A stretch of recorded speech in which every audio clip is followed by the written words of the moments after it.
Hey everybody, welcome to another episode of Nerds with Friends. We're back and we're talking Wakanda Forever this episode. That's right, Black Panther 2 is out in theaters now and we're going to give you some hot takes on it.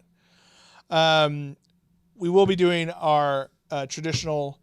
Oh, I guess I didn't introduce... I'm Cody Leach's Christian. Hopefully you've listened to an episode before, but if you haven't, that's who we are. We will be traditionally doing our little spoiler-free, should you go and watch it, review before our commercial break. And then afterwards, we will get into full spoiler talk, talking about what this means for the MCU future. You know, what fan theories do we have, all that good stuff. So we'll let you know when that's coming up. So if you haven't seen it yet, you can totally... skip to the part and listen to just what you want. But we hope you listen to all of it. And while you're listening, we hope you like and subscribe on the YouTubes, follow and subscribe on Spotify, Apple Podcasts, Stitcher Premium, any of those podcasting platforms. Helps us out quite a bit. You can also become a patron of the show, paying us a little $1 or $2 a month and helping buy things like mic cables, computers, Cuban cigars, horse. You know, when you said dollars, I was trying to think of what the currency of Wakanda was, and I don't know if they ever mentioned it. Vibranibucks? Yeah. $5? No, I guess. Vibraniums? Yeah, I don't know. That costs 4 vibraniums. I think that wasn't really ever covered. No, it wasn't. I'm sure it's Bitcoin or something. Yeah, some high tech. Yeah. We don't understand it. They just, or it could be super traditional. It's like seashells or some shit. Yeah, like something that, like that. I guess they could be doing both, right? Because when they were in hiding, they had to pretend they were like sheep farmers. It's little like seashells with like a QR code on the back of them that links you to a Bitcoin wallet. Yeah. How do you like that? No one's ever talked about that in a Black Panther review. Mm-mm. No one's ever talked about the exchange rate there. Yeah, exactly. Ooh, the Wakandan Vibranibucks are really strong against the dollar. We look at the dollar, the MCU looks at the Wakanda currency, see how the economy's doing. Wakanda cash.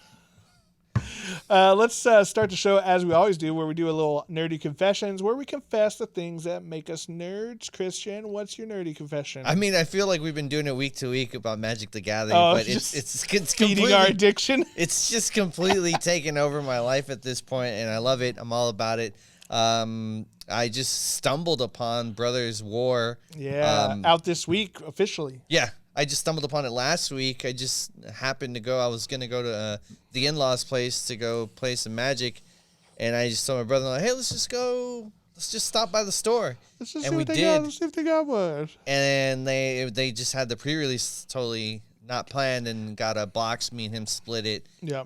And the guy, what's funny is the guy at the store. I was asking. I don't know if you don't say the store's name, just because I don't know if they were supposed to sell you that. Oh, really? I don't think so. Okay, well, I don't think you're supposed to sell whole boxes. I totally got That's the impression from the place that I bought a bunch of packs from. I totally bought it on Amazon from China. Yeah. 100%.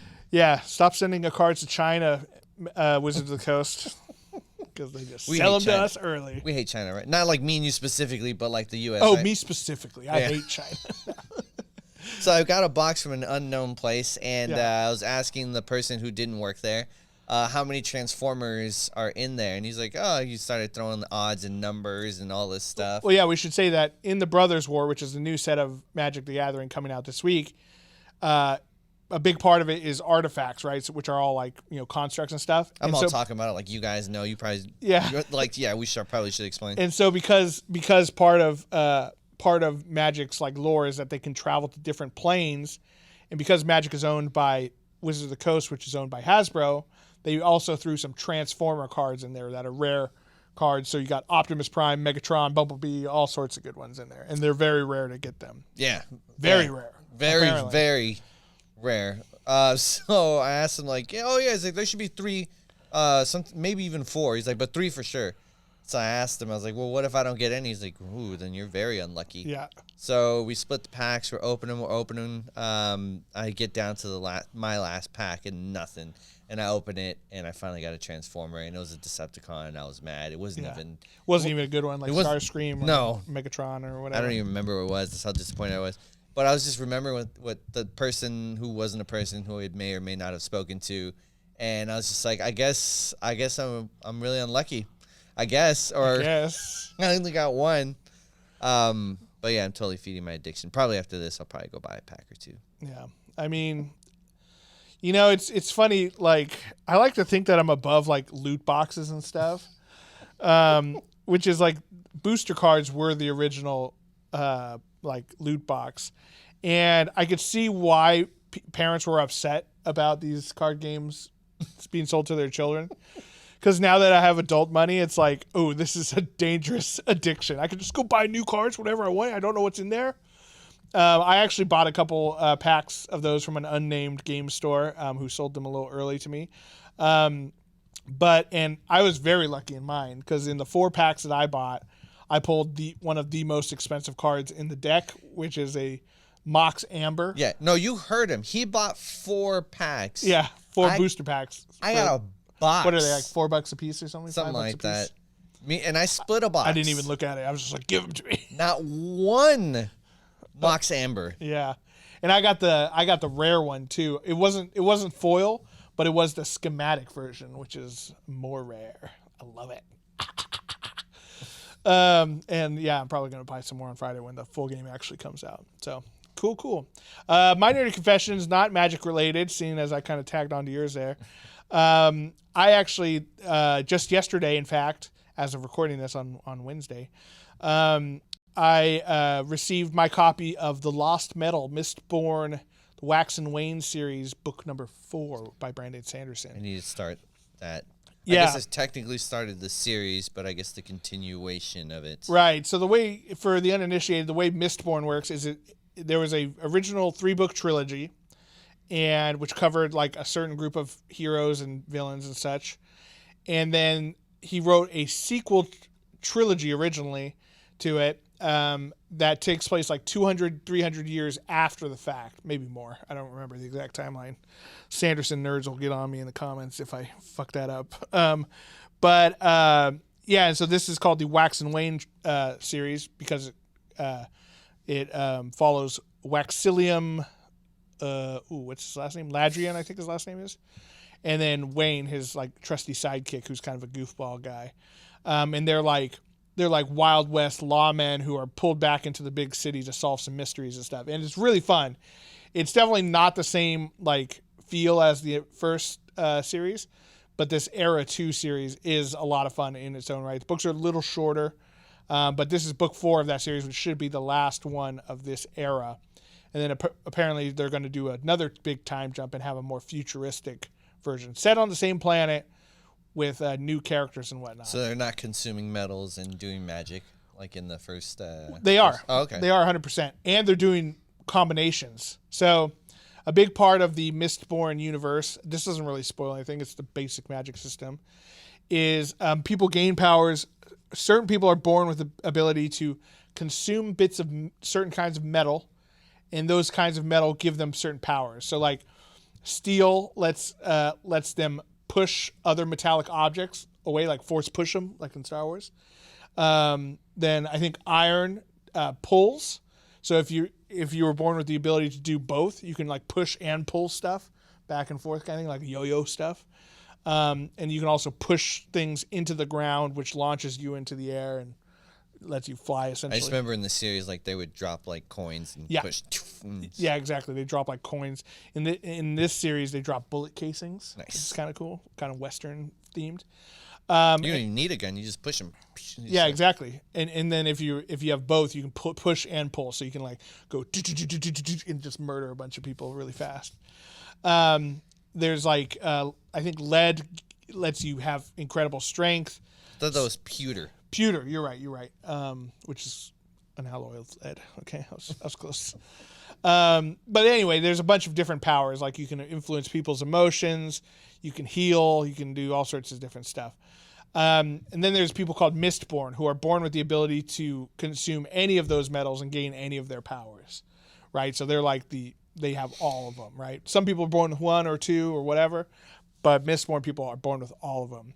There's also these other class of people called feruchemists, which are a different kind of magic user, where they have to have like earrings and bracelets made of metal, and they can store bits of their of like health or life or weight or strength into these things to be pulled out later.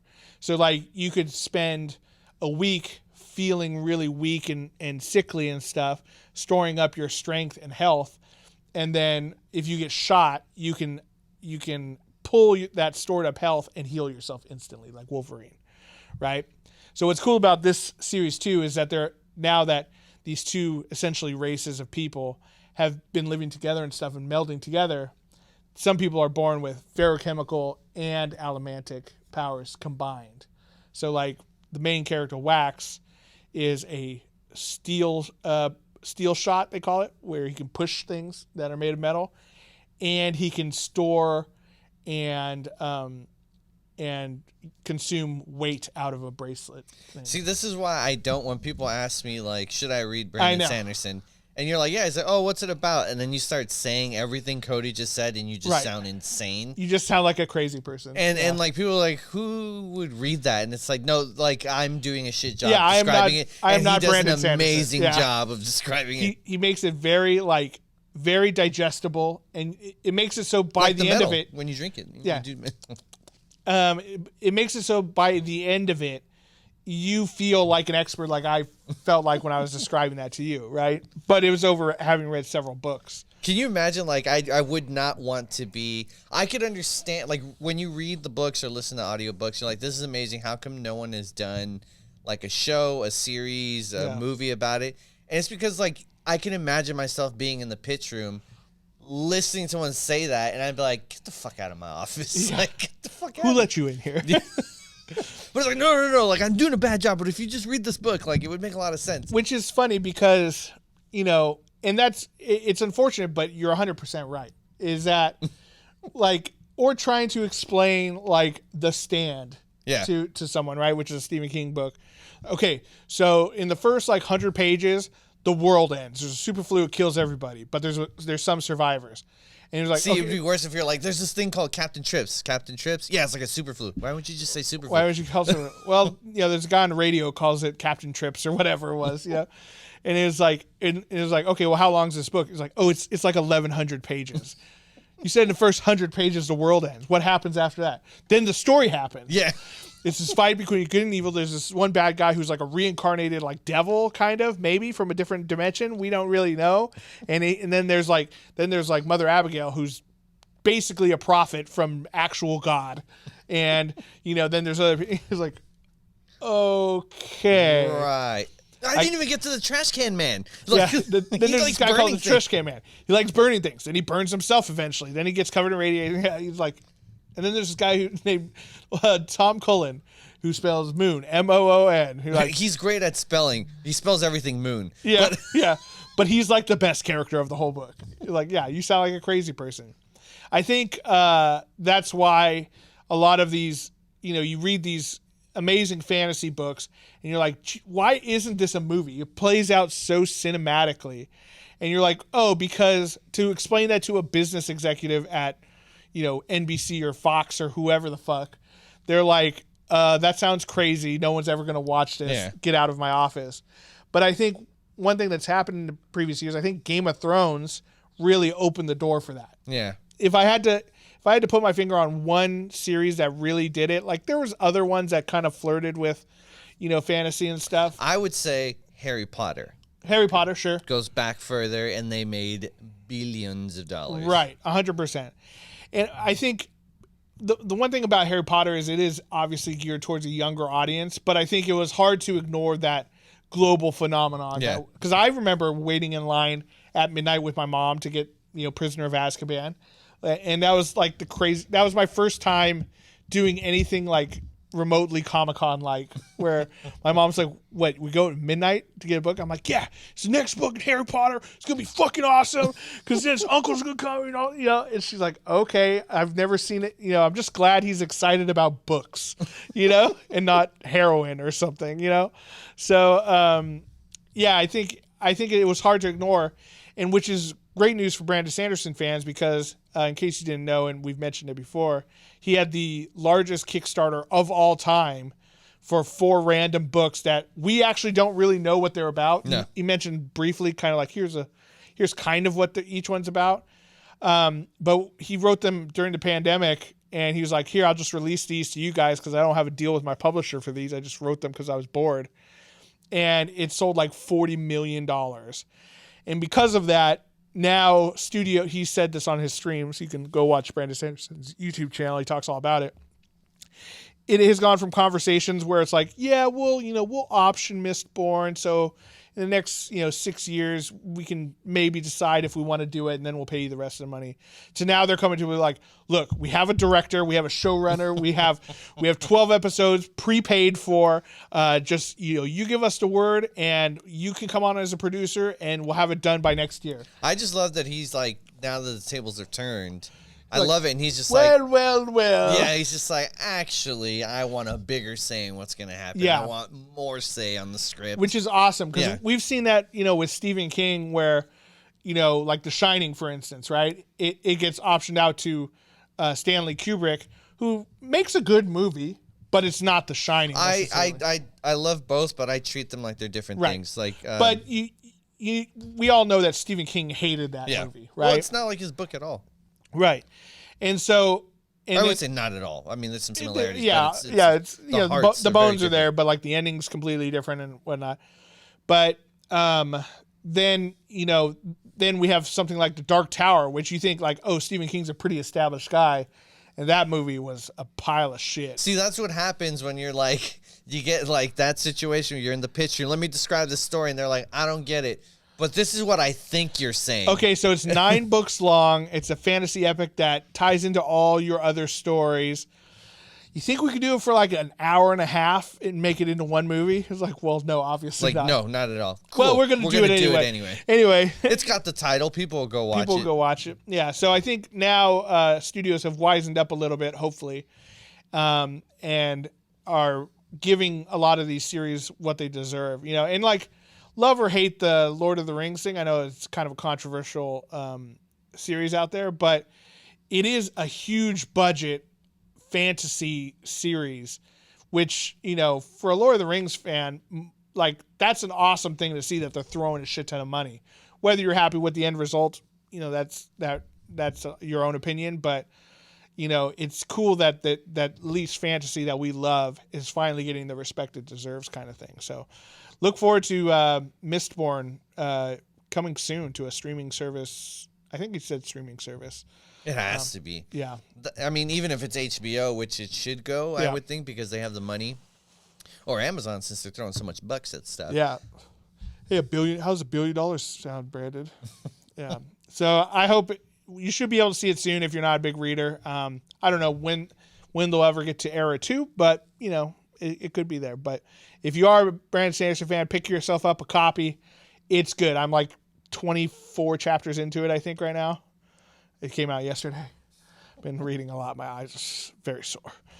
But yeah, it's good so far. I really like it. Lots of cool stuff tying into other books and stuff. It's kind of like the MCU, which tied into his other books he does. All righty then. Well, let's give our spoiler-free review of Black Panther, because a lot of people, it came out last week. They're wondering this weekend coming up. Plus, we got Thanksgiving coming up next week. They're going to have some time on their hands. They're going to want to know, should they see Black Panther Wakanda Forever? So what do you think, Christian? What's your overall opinion of it? I enjoyed it. Yeah. I enjoyed it. I could tell there were 6 different rewrites. Yes, there was a little, there was some stuff in there that felt like it could have been tightened and better fleshed out, I think. There was some stuff that was really great, and then I feel like it just, I don't know, didn't go anywhere with certain things. But it's tough, man. I mean, no one no one predicted. Spoiler, Yeah. T'Challa's not in it. So, Right. I mean... Well, I think we should say that up front, too, is that this movie, like, it was set up to fail. Yeah. And it did not fail. Like, No. it was a good MCU movie, right? And, like, Chadwick Boseman dying obviously threw a big wrench into it, right? And then you have his sister Shuri, I forget the actress's name, but she had this whole thing. Letitia Wright. Letitia Wright. She had this thing where she didn't want to get vaccinated for COVID because she's a crazy actress. Yeah. So they kicked her off the film, then they brought her back. And so you could, like, this movie was set up to fail, and they somehow pulled it together. Hats off to Ryan Coogler, who directed it. Like, I mean, he pulled together, maybe not like, oh my God, awesome, fantastic, the best Marvel movie ever, but overall a decent entry into the MCU, better than almost all the other phase. What are we on? 4, 5? Phase 4. All the recent Marvel movies, aside from maybe like I liked Spider-Man better. Doctor Strange. I like this one a little bit better than Doctor Strange. Ooh. But not by much. It wasn't like a night and day difference kind of thing. But yeah, but it's definitely better than the Eternals and Black Widow and a lot of the Disney Plus shows and stuff. So definitely worth seeing in my book. You got basically Wakanda going against Namor the Submariner. It's all in the trailer, so it's not spoiling. Yeah, I was gonna say, hey man, we didn't do the spoilers yet. Yeah, we've seen that in the trailers. So the characters are awesome. There's some new characters introduced who are fantastic. And it does set up some stuff for the MCU going forward, which is cool. It's fun to finally see some stuff like, oh, they're actually laying some groundwork for something. Yeah. Because I feel like that's been lacking from a lot of the MCU movies recently. I'm really excited to see Namor in more stuff. Namor. Yeah. And we'll talk more about him in the spoiler section. But I'd say, if you're looking for a movie to go see in theaters, this one's, it's awesome. And it's like, it's like a couple different movies in one. Like you almost got like horror movie vibes at once. We'll talk about it a little bit, but there's some like really tense moments and stuff. And then there's, obviously, you got the MCU funny wit and charm and stuff. And then at the end of the day, this movie's like a love letter to Chadwick Boseman, which it's a tough thing when your main actor dies and you're a cog in this bigger machine that is the MCU, right? So they were in a tough spot, and I thought they handled it really, really well. And it's, you're definitely going to, if you like the original movie and you like Chadwick Boseman, you're going to have some misty eyes throughout this movie. Because it was really rough. I don't think we're spoiling, but in the beginning, how it's treated, it just like watching, it's like, dude, like this, like it really pulls the emotions. Like this sucks because, of what real life events and tied into fiction.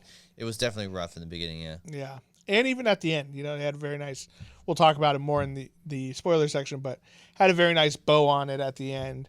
And, it was like, God damn. I was like sitting in the theater like, I'm crying to a comic book movie. But, yeah, it was entertaining as hell. Some problems here and there, but it's rare to get a completely perfect movie. But I had a good time. I had low expectations, and this far surpassed them. So go check it out in theaters. Black Panther Wakanda Forever. We're going to take a quick little break. When we come back, we're going to get into some deep, dark spoilers. We'll be right back.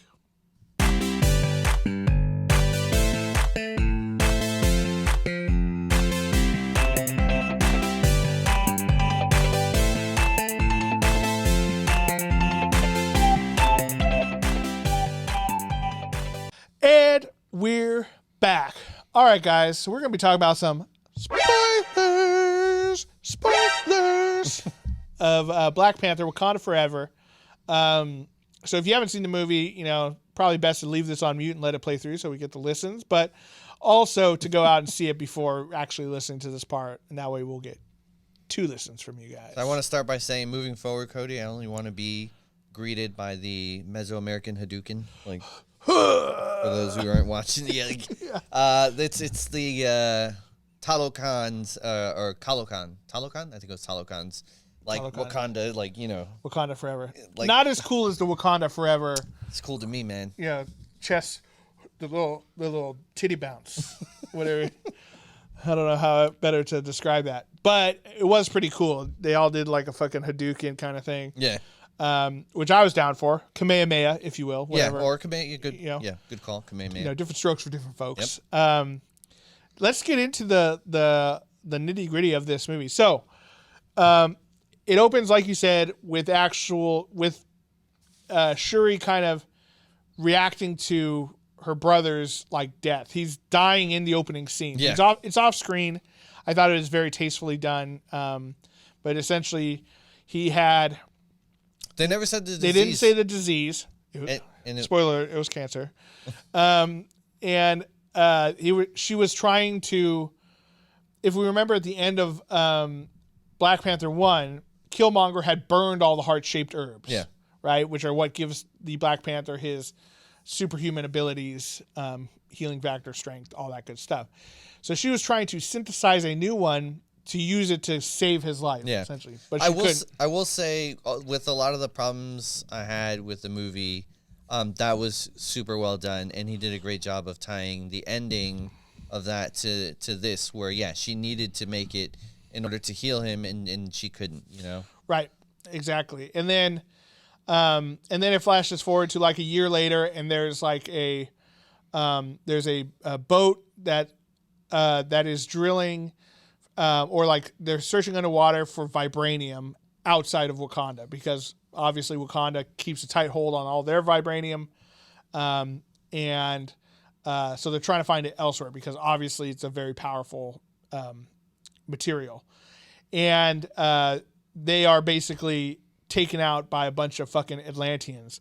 The horror movie aspect that I alluded to was the when they like pop their heads out of the water and then they start singing and the people just start walking off the side. Yeah, not only that, but when the deep divers are in there and you just see some of them being picked off like off screen and like people screaming.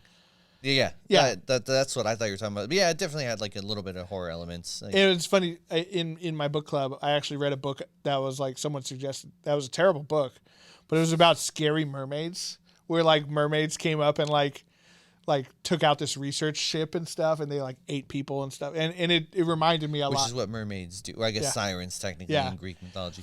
And that was cool that they brought that aspect of sirens into the lore of Namor, which Atlanteans don't have that ability, at least that I remember. I think that was made up for the movie, and they did. I will say they took some liberties with Namor, and this is coming from me, a big Namor fan. Like he's always been one of my favorite characters, just because like you never know what Namor's gonna do when he shows up. You know, he shows up, you're like, oh shit, is he gonna like fight us? Or is he going to like join us and help us win? Well, that's is he going to try to make out with Sue Storm behind Mr. Fantastic's back? I'm actually wondering like if they're going to do that when they really should, just show him, have Thanos Huerta, Sin Amor just show up. Yeah, and he comes out of the ocean all glistening and like oiled up. They're like, oh Jesus Christ! She's like, who is that? I want to suck on his sea cucumber. But so they took some liberties with him, so he's not comic accurate per se, but I think they kept the important stuff. I really liked how they mixed it with the Mesoamerican I guess culture. They did a really good job. There is a flying serpent They god. called him Kulkulkan. Kulkulkan. I always have to say it like M'Baku says it. Oh, I fucking love that him. guy's accent is the best. And he doesn't have that accent, which is crazy. He just came up with that. Winston Duke, who plays M'Baku. Yeah. I was really hoping. Kulkulkan. Yeah, he's the fucking best, man. You can tell that, like, in the first movie, he had a role, and it probably wasn't that big, but fans fucking loved him so much. He'd shoot up every scene he was in. That they were like, we got to put him in more things, and I hope they do. Well, they kind of, we've already said spoilers, but they set him up to have a much larger role. Yeah. For sure. He is essentially the acting king of Wakanda by the end of this movie. Yeah. which is awesome because he's a great actor and the character is fantastic. Yeah, he's definitely like Wong. You could tell Wong was not probably supposed to have this big part, right? Like in the first Doctor Strange, but like he just steals the scene every time. Like, all right, we got to start putting him in She-Hulk. We got to start putting him in this. We got to make him the Sorcerer Supreme. They sprinkle a little bit of Wong on everything. Yeah, you know, which I'd be down for a little bit more M'Baku for sure. Yeah, 100%. And so this kind of leads into like, you know, the United Nations or whatever are like upset that Wakanda won't share their vibranium. Wakanda's like, well, tough shit, it's ours. You know, get your own shit. And then we see that a team of French Spec Ops guys, which I didn't know there were French Spec Ops guys, but they break in and try to steal some. But you didn't see the striped shirt they're wearing? The little beret. Little beret. They're like, hold on, let me get it, and they mime it. Yeah. let me pull this vibranium. They were just smoking cigarettes while they were fighting. Just wee. They had to take a little baguette and wine break, and they are instantly thwarted by the Dora Milaje, you know, the spear, you know, spear women of the Wakandan Guard.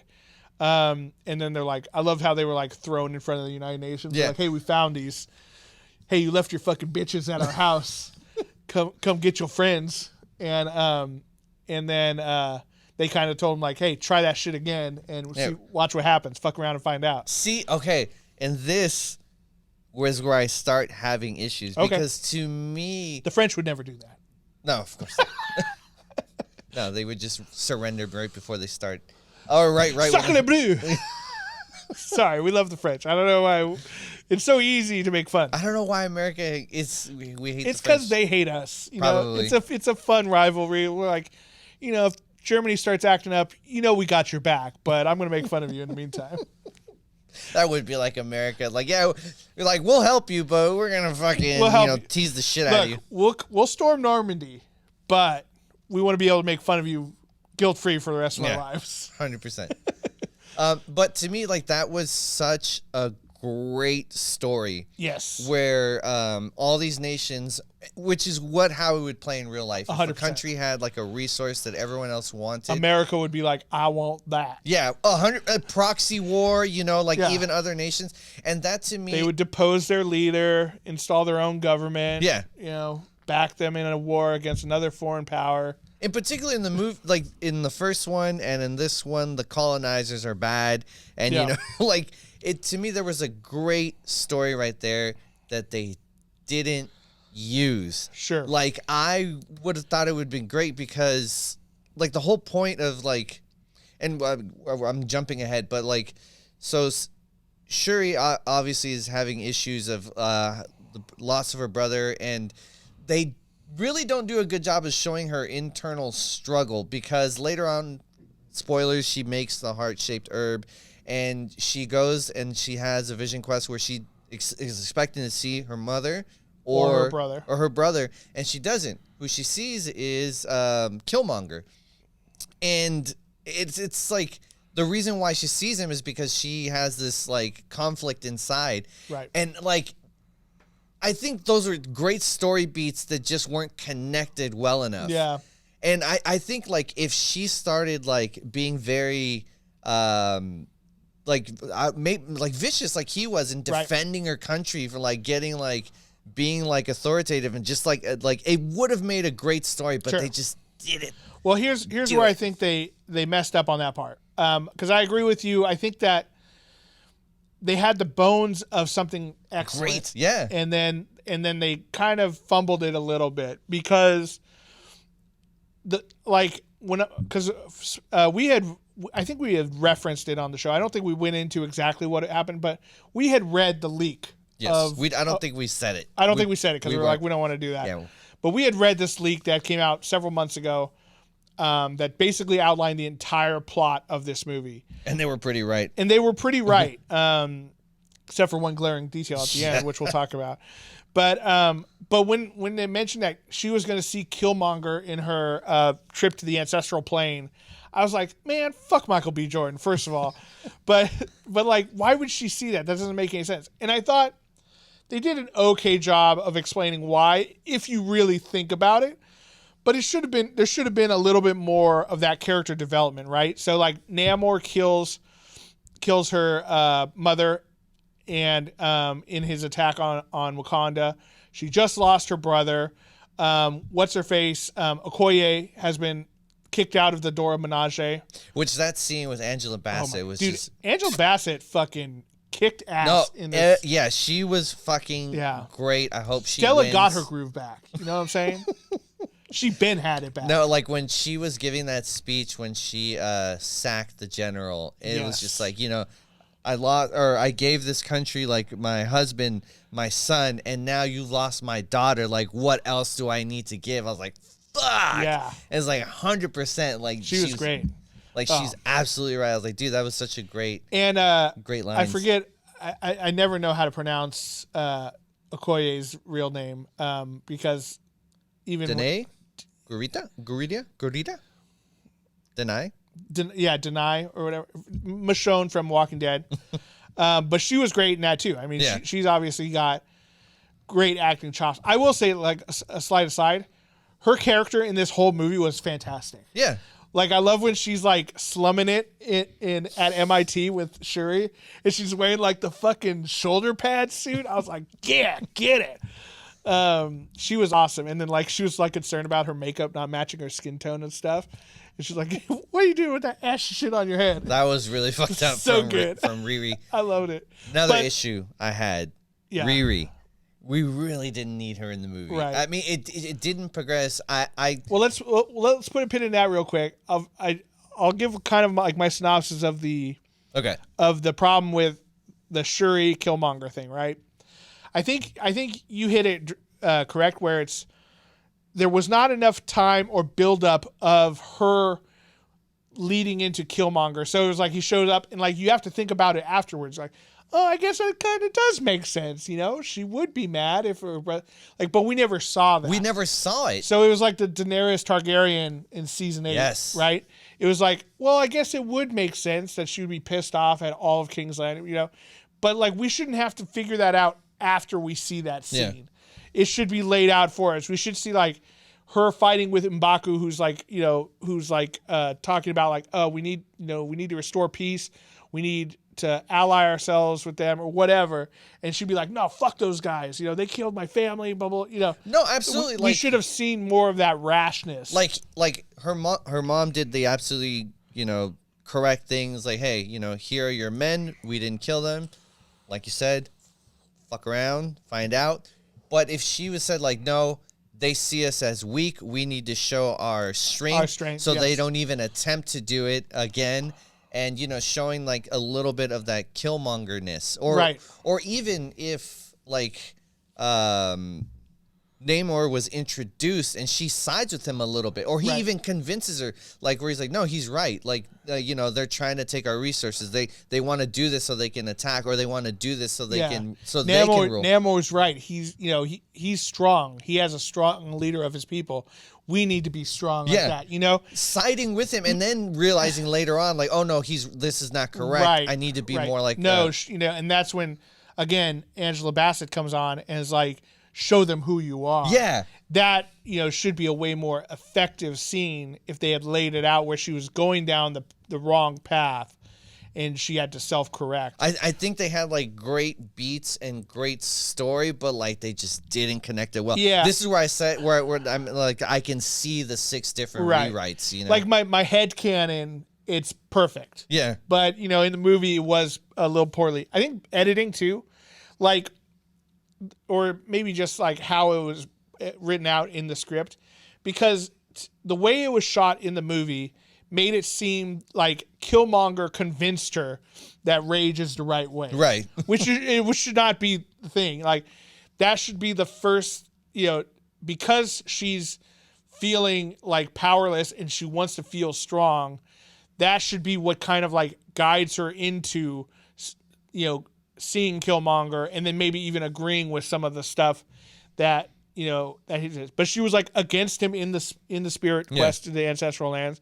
But then as soon as she gets out, she's like, nah, you know what? I'm doing everything he suggested. Yeah. That didn't make sense. Like even if like, I mean, she must have, like, they could have shown her trying, like, making an herb. It's failing, but she's having flashes of, ancestral plane, and she sees flashes of Killmonger and, like, Well, if I might add a suggestion of, again, one of our famous Nerds with Friends rewrites, I think what they should have done is they should have had her, take the potion, and then do like a Caesar thing or whatever, and then she wakes up, and it's Lupita Nyong'o like waking her up, like, are you okay? And she's like, I think okay. She's like, did it work? And then she does a thing where she punches the thing across. Yeah. She's like, oh shit, it's work. I'm the new Black Panther. And she's like, who did you see?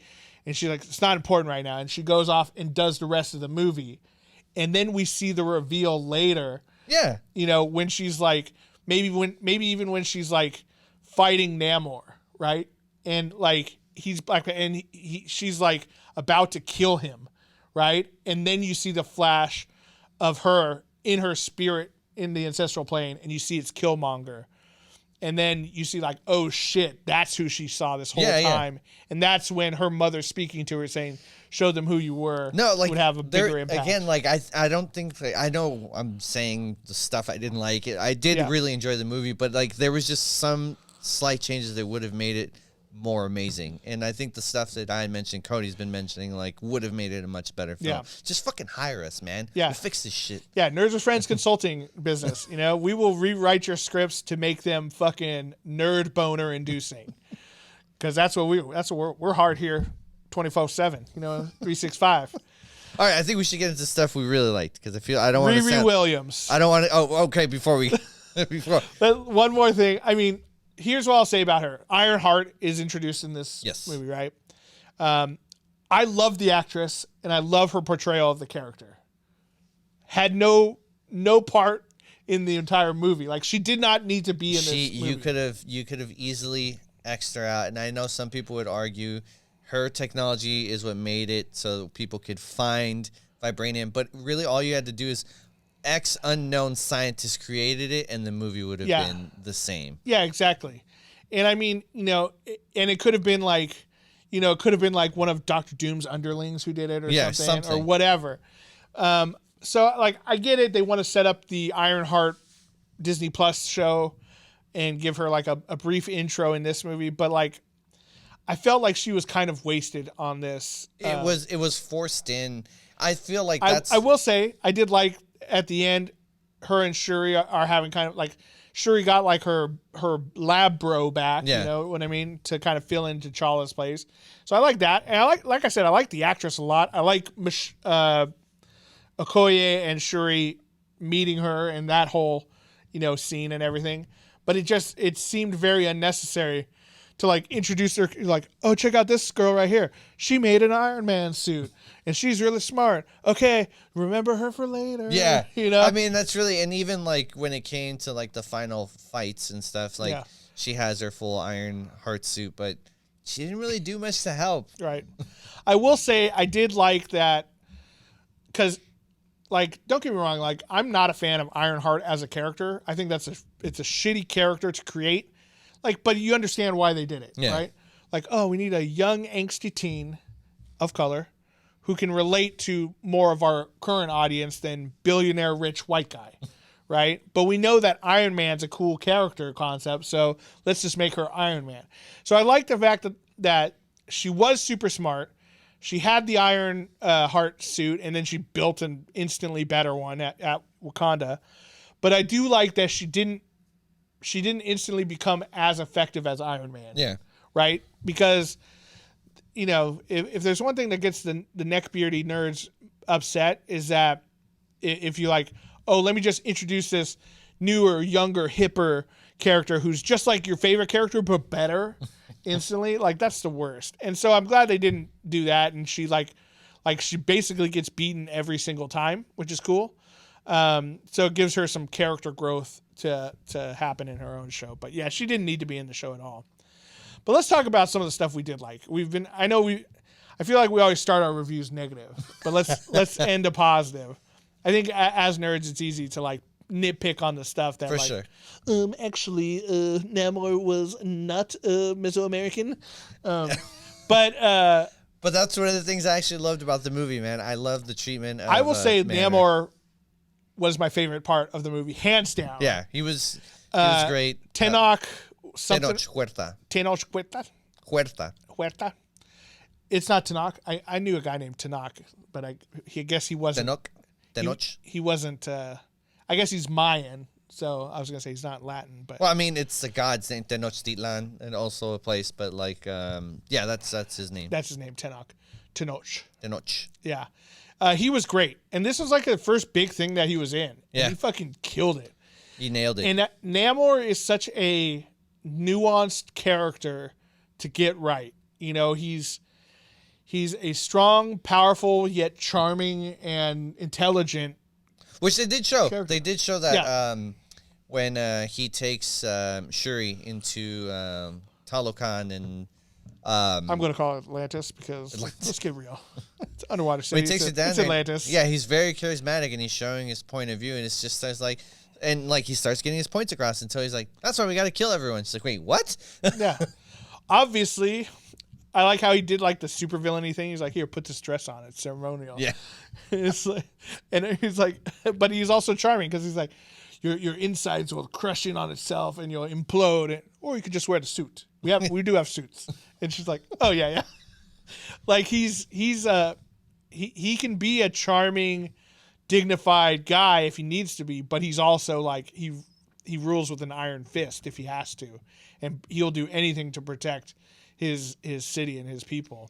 Another thing I really enjoyed that I thought was not going to work, but they really did make it work were the wings on his feet were so good. They were really good. Like, and they did such a good job of showing like how he would fly. He's not just flying like a Superman. Yeah, no. He's doing little step bounces and he can like turn really sharp because, you know, one leg has its own wings on it. I actually really liked the noise they made. It almost sounded like a snake rattle, which worked really well as a flying serpent. They did a great job. Yes. Kulkulkan.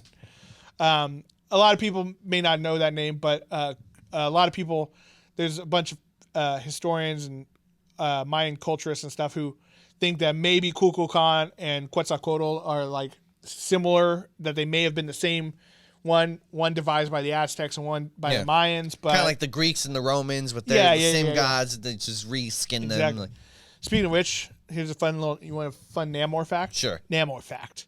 Namor's name, Namor, is Roman backwards, which is why he yells out Imperius Rex. As his battle cry. I never really understood, to be honest, that line in the comics. Yeah. And that part was a little cringy in the movie. It was. I mean, like, don't get me wrong. Rex. Like, I like that they had it in there because that's one of Namor's deals, right? And it's never really explained in the comics. It's just it's like his battle cry, like Umbambe, like the Wakandan thing, right?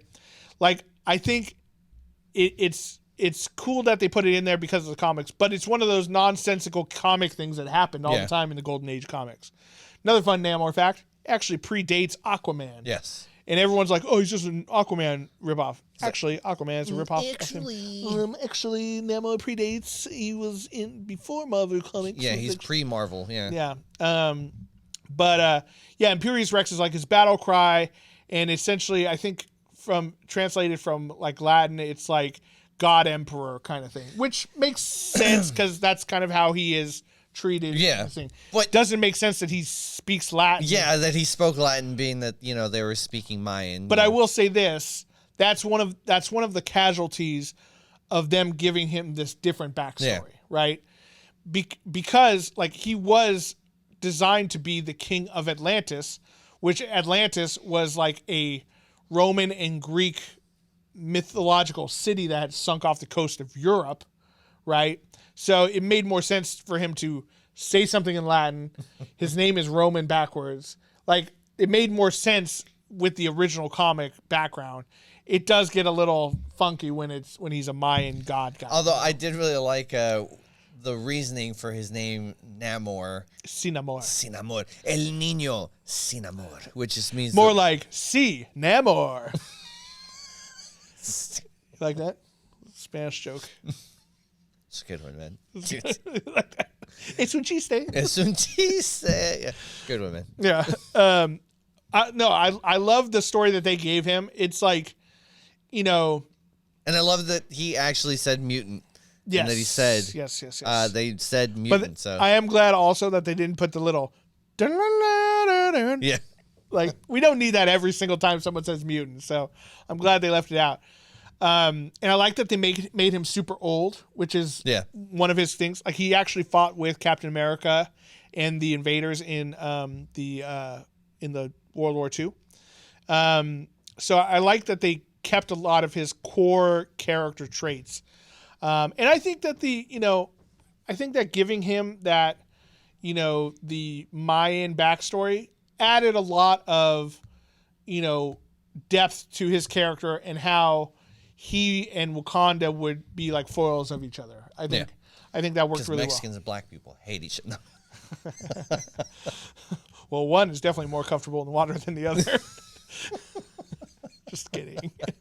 No, I will say it gives it a lot more depth because it's hard to relate to, like, oh, it's this mythological city full of these like alien looking merfolks. It's like, no, they were Mayans who were getting eradicated by the Spanish colonizers in their own right. And then Wakanda, they dealt with it a different way. Yeah. They hid themselves away and protected themselves, but didn't harm everyone else. He enacted vengeance on his colonizers. Waited a very long time to do it, though. Yeah, he did. He's biding his time. That was another thing to me. Is like, well, he came up as a little boy in his little Speedo trunks and wrecked all this. I really wish we saw like 8-year-old Namor just like pummeling people and ripping spines out and stuff. That'd be cool. But I was like, dude, he could have actually, if he wanted to take over all this whole time, and he's just been hiding, like he really could have done it when they had muskets. Yeah, would have been fairly easy for him and his people. Exactly. Well, I think a big part of it was that, like, they built a new home underwater. They can't breathe outside of water. So it's like, well, we don't really need to conquer the land. But I think them delving in and finding vibranium and, that sort of thing kind of showed them that, like, oh, hey, they're going to take other steps further on. And I think that's really what they're setting up in this movie is that there are going to be, we saw that the Contessa de la Fontaine is in it, and Julia Louis-Dreyfus, and she's the head of the CIA, which is very upsetting. And why? 'Cause she's a woman? No, because she's obviously evil.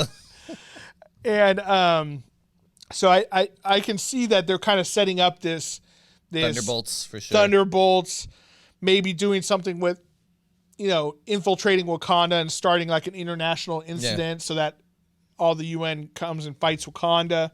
Like, I can definitely see them kind of laying the groundwork for that kind of stuff, and for future movies. So I am excited to see that kind of stuff come up. I will say there was the very nice ending that they had where it's revealed that Lupita Nyong'o's character had a son with King T'Challa and has been growing him or raising, not growing him, raising genetically modifying him in making Haiti. Him better, stronger than before. Raising him in Haiti, kind of in secret. And because T'Challa said that he didn't want him to grow up, living his whole life to become king. He wanted to give him the childhood that he never had, kind of thing. And that's, I love that they did that. It just doesn't make a whole lot of sense story-wise. Like, if you wanted to keep his son, like, and not grow under the weight of, being a prince and what, being taught how to be king, and it must have sucked for him growing up, and he didn't want that for his son, but to not tell his sister seems kind of weird. Yeah. It was kind of weird. He did tell his mom. He told his mom. Which I thought that was nice. Be like, don't tell my bitch-ass sister. Yeah. She can't handle that shit. Fucking nerd over there. He's probably going to make him suits or some shit. Like, send an email or some shit and tell everybody. Also, here's another fun fact. The AI she uses in her lab and stuff? Yeah, it's Trevor Noah. Trevor Noah, yeah. Formerly of The Daily Show. He's quitting. Yes. Yeah, too bad. Moving on to bigger and better things. Not likely. It's fine. Yeah, so the one thing missing from that leak that we had heard was that there's supposed to be a second after credit scene. Well, yeah. And there was nothing, which is weird that the leak was completely correct up until that point. I think they took it out. I mean, that's honestly, I think they last minute took it out, maybe because it leaked and like they're like, well, we obviously can't change all the stuff in the film, but we can take this out. Sure. And I just feel like they're probably gonna stick it in another movie. I can see that, but probably Ant-Man in February. Maybe. You know? Also, I think that maybe they had it in there, and then they realized that the ending that they had with her kind of looking off into the sunset, being introduced to her nephew who has her brother's name, was such a nice bow on this movie, right? But just put it in the first in the mid-credit scene instead of like, I don't know. Or I don't know. That was. I really wish there was one more little chunk to relate this into something going forward, right? But I'd really hope it was going to be something, because I didn't like. So we could talk about it now that we're talking spoilers and it didn't happen. Is that you're supposed to find out that it was Dr. Doom who had sent the scientists looking French mercenaries. Oh no, the scientists looking for the vibranium underwater, and it was supposed to be him and his team, or he's the one who he was like bankrolling it or whatever. Yeah, I would have preferred if he was the one who had actually convinced Namor, you have to attack Wakanda. Right. Like, there's no other way. And, being how fucking intelligent Doctor Strange is, he can convince you of doing something that's maybe not going to be... Dr. Doom, sorry. How, this is tactically more beneficial to you. And, in the end... One strong leader to another. Yeah, So that's what I was hoping it was going to be. But yeah, it could have been like, here's how they could have done it too, a different way, other than just having Doom.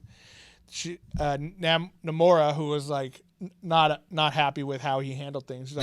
She's like, well, what about what he said to you in that little scene? Yeah. Like, well, he told you that, you need to be strong. He's like, I do not know if I believe this man. And he's like painting on his wall, and it pulls out, and you see he's painting Dr. Doom with the green hood. Fuck yeah. Even if they had done it. Nerds with Friends Consulting Group. Hire us. Hollywood. Kevin Feige. Even if we're cheap. Painting him in the style of, Yeah, the Aztec stuff. Yeah. Yeah. Or the Mayan stuff. Sorry, I don't want to be Mayan racist. Well, it's my colonizer brain slipping through.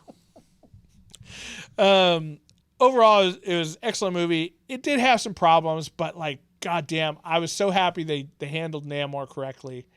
And I think that, I wasn't excited for Shuri as a Black Panther, but I felt that they did a pretty good job of getting me back on her side, even with all the stupid COVID anti-vax shit. Yeah, that was rough. It hurt for the first part of the movie. I was like, fuck Shuri. But then, after a while, you see kind of the pain she's going through. I don't know why she's working on that sciencey stuff. She doesn't believe in vaccines. She doesn't believe in science. She doesn't believe in fucking medicine. Baku got the vaccine, and he lives in a mountain with gorillas. I love that he fucking came out with a carrot. Because they're vegetarians. Yeah. I'd feed you to my children. Just kidding. We are vegetarians. Although there's a line, because I was rewatching the movie, when they find T'Challa when he loses the battle to Killmonger, he's like, "Oh, my fisherman found them." I was like, "Motherfucker, I thought you were." Well, they're pescatarians. I was like, "I thought you were vegetarian. You lied." If you want a nitpick, yeah, okay, I like a little salmon every once in a while. You try eating carrots forever, it sucks. He needs protein because he's fucking yoked. Yeah, he's fucking. He needs the protein gains. You don't get that shit from nuts. I also love that when he got hit with his armor and Namor busted through it. Oh, dude, that's so sick. It was great, but he was just like, he's as strong as a Hulk. And it's like, yeah, well, the Hulk would have killed you. I don't know if he was strong as a Hulk, but he's stronger than you. Yeah, for sure. No, he was stronger than the Hulk, for sure. No, for sure. If he knocked me down, he's stronger than the Hulk. How about when he goes up with his stick thing, his, not a spear, but club thing, and Namor just fucking puts one hand up and it just breaks it, shatters it. They did a real good job showing how strong Namor was. I was hoping, because, in the comics, M'Baku's supposed to be really, really strong. Mm-hmm. I was hoping now that they can just synthesize the heart-shaped herb, she was going to give him one. And particularly now that he's being, effective ruler. So then now he's he can compete, or he can actually go toe-to-toe with these bigger villains. But, yeah, he didn't get it. He didn't get it, yeah. Also, why wouldn't you just synthesize a bunch of them and give it to your men? I mean, you're fighting these Atlanteans who are obviously a lot stronger than everyone else. It doesn't tactically make sense not to give it to your warriors. It's against a religion, Christian. I guess. Also, I like that But can you imagine being a soldier in that army? Hey, can I get one of those herbs you just made? No. No. This is just for the royal family, not for you poor people. Yeah, well, we're going to defend you and everyone else. We're going to die. Yeah. We gave you spears and shields and shit. Like, get out there and figure it out. Just give him one of those blanket shields that made the electric shields from Instead of giving us this laser stick on a laser knife on a stick, can we have like guns? Maybe guns. No, they're not elegant. How about an AK-47? Like, can I have one of those? Can I get some vibranium bullets? Yeah, can I get vibranium bullets? Why don't you make vibranium bullets? They'll bounce around all over the place. No, you deal with the spear and the shield. Or pick up one of those club things that M'Baku has. Yeah, just get one of those. He does really well with that. It's made from a tree, like a really strong tree. Yeah, I know. It's kind of, when you nitpick it kind of tears apart the old Wakandan. But I think it was a good movie. I'm excited to see more of Namor, hopefully in the future. Hey, maybe we'll see him in a Doctor Doom movie or whatever, but he was handled really well. And I'm excited to see a story arc and I hope they do. I hope once because I have a feeling like in most comic book movies, like when they start off, when they're an anti-hero and then they become good, they just stay good. I really want him to bounce around. Yeah, I want him to bounce around. Yeah. And still, he'll be like, oh, thanks for helping us, Namor. He's like, all right, now I'm going to go murder these guys. And they're like, whoa, we don't do this. Like, well, that's what I do. Oh, shit. Like when Kang shows up, he's obviously going to come and be on the, the Avengers side and help out. But as soon as that's over, he's like, all right, fuck yeah, I'm going back to my underwater. Yeah, exactly. He's like, I'm gonna gouge King's eyes out. You're like, what? No, we don't do. No, we imprison him. No. Well, he'll remember this. Yeah. Oh shit! God, we gotta stop inviting Namor to parties. This is the worst. But let us know what you guys thought of it. Did you like the Black Panther 2, Wakanda Forever? Did you think that Riri Williams was a good addition to the movie? Because we don't. But she was cool. I don't have a problem with the actress. It's just like I thought the actress did a great job. I just think she didn't need to be there. No. Also, goddamn, Lupita Nyong'o is so hot. Oh God. Oh, when she was wearing her superhero outfit. When she was standing in the beach, just like God damn, dang girl. Anyway, we'll leave you with that. Her Mexican accent was perfect. She does speak like 6 languages or something. She was born in Mexico. She's Mexican. Yeah. Well, she's Mexican. She was born there. What am I here? I was born here, but I'm Mexican American. She's Mexican African. I don't know how it works, but she was born in Mexico. She was born in Mexico. She's a Mexican citizen. She's a Mexican citizen. Yeah, that's one way of saying it. Took you a long way to get there. Maybe you should take that citizen test. Yeah, I would fail that shit. But she was great. But yeah, let us know down in the comments what you thought of the movie. Did you think you like our rewrites better, or do you think that Marvel knocked it out of the park with this one? We'd love to hear from you. Like and subscribe while you're down there. It helps us out quite a bit, and it's free and easy for you. If you want to do something that's not free but still pretty easy, you can become a patron of ours, patreon.com/nerdswithfriends. Christian, thanks for being the Namora to my Namor. Oh, wow. Wow, that's cool. Or what's the other guy's name? His guy's name is like Atlan or something? Atun? Atun? I think it was It's Atun? like the guy who's always fighting Namor for the crown. Yeah. He's like, Namor's too much of a bitch ass. He's not even blue. That's not the arguments he uses. But yeah, maybe we'll see some of him in the future. Oh, yeah, for sure. That guy was fucking yoked, too. When he gets his own movie, yeah. Also, Namor. When Namor gets his own movie. Was super hot, too. She was. Even underwater, you could tell. She had the crazy eyes. Yeah, she did. I like that. I like that a lot. To all the nerds out there, remember, you're not alone. You're with friends. This is Nerds with Friends. Wakanda Forever.